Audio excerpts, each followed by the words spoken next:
ಓಂ ನಮಃ ಶಿವಾಯ. ಎಲ್ಲರಿಗೂ ನಮಸ್ಕಾರ. ಇಂದು ಈ ವಿಡಿಯೋದ ಮೂಲಕ ಕನ್ಯಾ ರಾಶಿಯವರ ಜಾತಕ ಫಲಿತಾಂಶಗಳ ಬಗ್ಗೆ ತಿಳಿದುಕೊಳ್ಳೋಣ. ಇಂದು ನಾನು ನಿಮಗೆ ಈ ರಾಶಿಯವರ ಕುರಿತು ಒಂದು ಪ್ರಮುಖ ವಿಷಯವನ್ನು ತಿಳಿಸಲು ಬಂದಿದ್ದೇನೆ. ಜುಲೈ 28 ಮಂಗಳವಾರ ಈ ರಾಶಿಯವರ ಕುಟುಂಬ ಜೀವನದಲ್ಲಿ ಅತ್ಯಂತ ಮಹತ್ವದ ಮತ್ತು ಭಾವನಾತ್ಮಕ ತಿರುವು ಬರಲಿದೆ. ಇಷ್ಟು ದಿನಗಳಿಂದ ನಿಮ್ಮ ಮನೆಯಲ್ಲಿ ಆವರಿಸಿದ್ದ ಕತ್ತಲೆ ಮೋಡಗಳು ದೂರವಾಗಿ ನಿಮ್ಮ ಮನಸ್ಸು ಮತ್ತು ಮನೆಯೊಳಗೆ ಹೊಸ ಬೆಳಕು ತುಂಬುವ ಶುಭ ಸಮಯ ಆರಂಭವಾಗಲಿದೆ.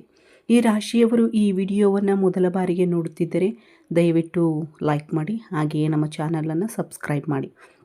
ಜುಲೈ 28ರಂದು ಕುಟುಂಬ ಸದಸ್ಯರ ನಡುವಿನ ಅಪಾರ್ಥಗಳು ದೂರವಾಗುವ ಸಮಯ ಬಂದಿದೆ. ವಿಶೇಷವಾಗಿ ಸಂಜೆ 7 ಗಂಟೆಯ ನಂತರ ಒಂದು ಪ್ರಮುಖ ಸತ್ಯ ಹೊರಬರುತ್ತದೆ. ಬೆಳಗ್ಗೆಯಿಂದಲೇ ಸಮಸ್ಯೆಗೆ ಪರಿಹಾರ ಸಿಗುವ ಸೂಚನೆಗಳು ಕಾಣಿಸಿಕೊಳ್ಳುತ್ತವೆ. ಸತ್ಯ ತಿಳಿದ ನಂತರ ನಿಮ್ಮ ಮನಸ್ಸು ಹಗುರವಾಗುತ್ತದೆ. ನೀವು ಕೇಳುತ್ತಿರುವುದು ಸಂಪೂರ್ಣ ಸತ್ಯ. ಇಷ್ಟು ದಿನಗಳಿಂದ ಅನುಮಾನಗಳು, ಅಪಾರ್ಥಗಳು ಮತ್ತು ಮಾತಿನ ಜಗಳಗಳಿಂದ ಮಾನಸಿಕ ಒತ್ತಡವನ್ನು ಅನುಭವಿಸಿದ್ದೀರಿ. ಕುಟುಂಬದೊಳಗಿನ ಸಮಸ್ಯೆಗಳು, ಗಂಡ ಹೆಂಡತಿಯ ನಡುವಿನ ಭಿನ್ನಾಭಿಪ್ರಾಯಗಳು, ಸಹೋದರರ ನಡುವಿನ ಕಲಹಗಳು, ಸಂಬಂಧಿಕರು ಅಥವಾ ಹೊರಗಿನವರಿಂದ ಉಂಟಾದ ಸಮಸ್ಯೆಗಳು ನಿಮ್ಮ ಮನಃಶಾಂತಿಯನ್ನು ಕದಡಿವೆ. ಕೆಲವರು ನಿಮ್ಮನ್ನು ಸಮಸ್ಯೆಗಳಿಗೆ ತಳ್ಳಬೇಕು, ನಷ್ಟಕ್ಕೆ ಗುರಿ ಮಾಡಬೇಕು, ಮಾನಸಿಕ ಒತ್ತಡಕ್ಕೆ ಒಳಪಡಿಸಬೇಕು ಎಂಬ ಉದ್ದೇಶದಿಂದ ವರ್ತಿಸಿದ್ದಾರೆಯೇ ಎಂಬುದನ್ನು ನೀವು ಗಮನಿಸಿದ್ದೀರಾ? ಏಕೆಂದರೆ ಇಂದು ತೆಗೆದುಕೊಳ್ಳುವ ಕೆಲವು ನಿರ್ಧಾರಗಳು ನಿಮ್ಮ ಭವಿಷ್ಯವನ್ನು ಬದಲಾಯಿಸುವ ಶಕ್ತಿಯನ್ನು ಹೊಂದಿವೆ. ಈ ಮಂಗಳವಾರ ನಿಮಗೆ ದೊಡ್ಡ ಮಟ್ಟದ ನೆಮ್ಮದಿ ದೊರೆಯಲಿದೆ. ಈ ಸಮಯದಲ್ಲಿ ಯಾವ ಸತ್ಯ ಹೊರಬರಲಿದೆ? ಯಾರ ನಡುವಿನ ಭಿನ್ನಾಭಿಪ್ರಾಯಗಳು ದೂರವಾಗಲಿವೆ? ಕುಟುಂಬದಲ್ಲಿ ಯಾವ ಬದಲಾವಣೆಗಳು ಸಂಭವಿಸಲಿವೆ? ಇವೆಲ್ಲವನ್ನು ಈಗ ತಿಳಿದುಕೊಳ್ಳೋಣ. ಜುಲೈ 28ರ ಗ್ರಹಸ್ಥಿತಿಗಳ ಪ್ರಭಾವದಿಂದ ಈ ರಾಶಿಯವರ ಕುಟುಂಬದಲ್ಲಿ ಇಷ್ಟು ದಿನಗಳಿಂದ ಇದ್ದ ಗೊಂದಲಗಳು ನಿವಾರಣೆಯಾಗಲಿವೆ. ರಾಶಿಯ ಅಧಿಪತಿಯು ಶನಿ ದೇವರು ನಿಮಗೆ ಶಿಸ್ತು, ಧೈರ್ಯ ಮತ್ತು ಸತ್ಯವನ್ನು ಅರಿಯುವ ಮಾನಸಿಕ ಪ್ರೌಢತೆಯನ್ನು ನೀಡಲಿದ್ದಾರೆ. ಚಂದ್ರನ ಸಂಚಾರ, ಗುರುಗ್ರಹದ ಶುಭದೃಷ್ಟಿ ಮತ್ತು ಬುಧನ ಅನುಕೂಲಕರ ಪ್ರಭಾವದಿಂದ ಹೊಸ ಅವಕಾಶಗಳು ಸಿಗಲಿವೆ. ಮಂಗಳವಾರ ಚಂದ್ರನ ದಿನವಾಗಿರುವುದರಿಂದ ಕುಟುಂಬ, ತಾಯಿ ಹಾಗೂ ಗೃಹ ಸೌಖ್ಯಕ್ಕೆ ಸಂಬಂಧಿಸಿದ ವಿಷಯಗಳಲ್ಲಿ ಮಹತ್ವದ ಬೆಳವಣಿಗೆಗಳು ನಡೆಯಲಿವೆ. ಇಷ್ಟು ದಿನಗಳಿಂದ ಅಡಗಿದ್ದ ಸತ್ಯ ಬಹಿರಂಗವಾಗುತ್ತದೆ. ಗುರುಗ್ರಹದ ಅನುಗ್ರಹದಿಂದ ಕುಟುಂಬದೊಳಗಿನ ವೈಷಮ್ಯಗಳು ಕಡಿಮೆಯಾಗುತ್ತವೆ. ಹೃದಯಗಳು ಒಂದಾಗುವ ಸಮಯ ಆರಂಭವಾಗುತ್ತದೆ. ಬುಧನ ಪ್ರಭಾವದಿಂದ ಸಂಜೆ ನಡೆಯುವ ಒಂದು ಮಾತುಕತೆ ಅಥವಾ ಸಾಕ್ಷ್ಯದ ಮೂಲಕ ಅಪಾರ್ಥಗಳಿಗೆ ಕಾರಣವಾದ ನಿಜವಾದ ವಿಷಯ ಬೆಳಕಿಗೆ ಬರುತ್ತದೆ. ಕಳೆದ ಕೆಲವು ತಿಂಗಳುಗಳು ಅಥವಾ ವರ್ಷಗಳಿಂದ ನಿಮ್ಮ ಕುಟುಂಬದಲ್ಲಿ ಅಶಾಂತಿ ಇರುವುದು ನಿಮಗೆ ಗೊತ್ತೇ ಇದೆ. ಅದರ ಪ್ರಮುಖ ಕಾರಣಗಳು ಹೀಗಿವೆ: ಮೂರನೇ ವ್ಯಕ್ತಿಯ ಹಸ್ತಕ್ಷೇಪ ಅಥವಾ ಸುಳ್ಳು ವದಂತಿಗಳು. ಯಾರೋ ಹೇಳಿದ ಮಾತನ್ನು ನಂಬಿ ನಿಮ್ಮವರೇ ನಿಮ್ಮನ್ನು ತಪ್ಪಾಗಿ ಅರ್ಥ ಮಾಡಿಕೊಳ್ಳುವುದು. ಆಸ್ತಿ ಅಥವಾ ಹಣಕಾಸಿನ ವಿಷಯಗಳಲ್ಲಿ ಸ್ಪಷ್ಟತೆಯ ಕೊರತೆ.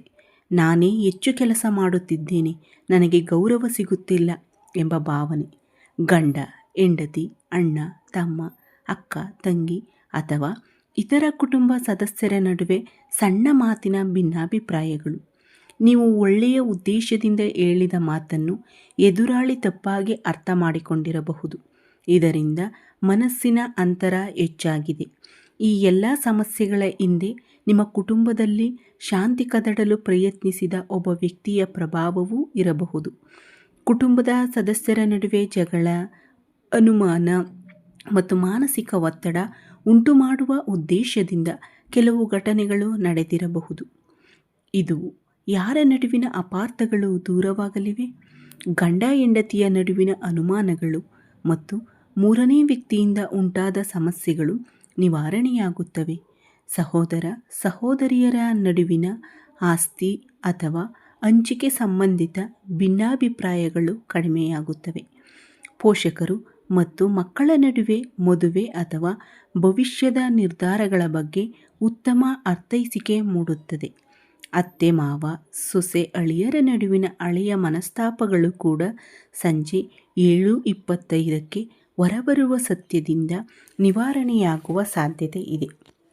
ಸತ್ಯ ಹೊರಬಂದ ನಂತರ ಹಳೆಯ ವಿಷಯಗಳನ್ನು ಮತ್ತೆ ಕೆದಕಬೇಡಿ. ನಾನು ಮೊದಲೇ ಹೇಳಿದ್ದೆ ಎಂದು ಎದುರಾಳಿಯನ್ನು ನೋಯಿಸಬೇಡಿ. ನಿಮ್ಮನ್ನು ತಪ್ಪಾಗಿ ಅರ್ಥ ಮಾಡಿಕೊಂಡವರು ಪಶ್ಚಾತ್ತಾಪಪಟ್ಟರೆ ಅವರನ್ನು ಕ್ಷಮಿಸಿ. ಕ್ಷಮೆ ಸಂಬಂಧಗಳನ್ನು ಇನ್ನಷ್ಟು ಬಲಪಡಿಸುತ್ತದೆ. ಸಂಜೆ ಕುಟುಂಬದ ಎಲ್ಲರ ಜೊತೆ ಸೇರಿ ಶಾಂತವಾಗಿ ಮಾತನಾಡಿ. ಇದು ಸಂಬಂಧಗಳನ್ನು ಗಟ್ಟಿಗೊಳಿಸುತ್ತದೆ. ನಿಮ್ಮ ಜೀವನದಲ್ಲಿ ಇನ್ನಷ್ಟು ಬೆಳಕು ಮತ್ತು ಸಂತೋಷ ಬರಲಿ ಎಂದು ಹಾರೈಸುತ್ತೇನೆ. ಇಂದು ಸಂಜೆ ಮನಸ್ಸಿನಲ್ಲಿ ಓಂ ನಮಃ ಶಿವಾಯ ಅಥವಾ ಓಂ ಸಂ ಶನೈಶ್ಚರಾಯ ನಮಃ ಎಂಬ ಮಂತ್ರವನ್ನು 108 ಬಾರಿ ಜಪಿಸಿದರೆ ಕುಟುಂಬದ ಬಾಂಧವ್ಯ ಇನ್ನಷ್ಟು ಗಟ್ಟಿಯಾಗುತ್ತದೆ, ಅಪಾರ್ಥಗಳು ದೂರವಾಗುತ್ತವೆ ಮತ್ತು ಜೀವನದಲ್ಲಿ ಉತ್ತಮ ಬದಲಾವಣೆಗಳು ಸಂಭವಿಸುತ್ತವೆ. ಈ ಮಾಹಿತಿ ನಿಮಗೆ ಉಪಯುಕ್ತವಾಗಿದೆ ಎಂದು ಅನಿಸಿದರೆ ದಯವಿಟ್ಟು ಲೈಕ್ ಮಾಡಿ, ನಿಮ್ಮ ಫ್ರೆಂಡ್ಸ್ ಆ್ಯಂಡ್ ಫ್ಯಾಮಿಲಿ ಜೊತೆ ವಿಡಿಯೋವನ್ನು ಹಂಚಿಕೊಳ್ಳಿ ಮತ್ತು ನಮ್ಮ ಚಾನಲ್ಗೆ ಸಬ್ಸ್ಕ್ರೈಬ್ ಮಾಡಿ. ಮತ್ತೊಂದು ವಿಡಿಯೋದಲ್ಲಿ ಮತ್ತೆ ಭೇಟಿಯಾಗೋಣ. ಈ ವಿಡಿಯೋ ವೀಕ್ಷಿಸಿದ ನನ್ನೆಲ್ಲ ವೀಕ್ಷಕ ಬಂಧುಗಳಿಗೂ ಧನ್ಯವಾದಗಳು.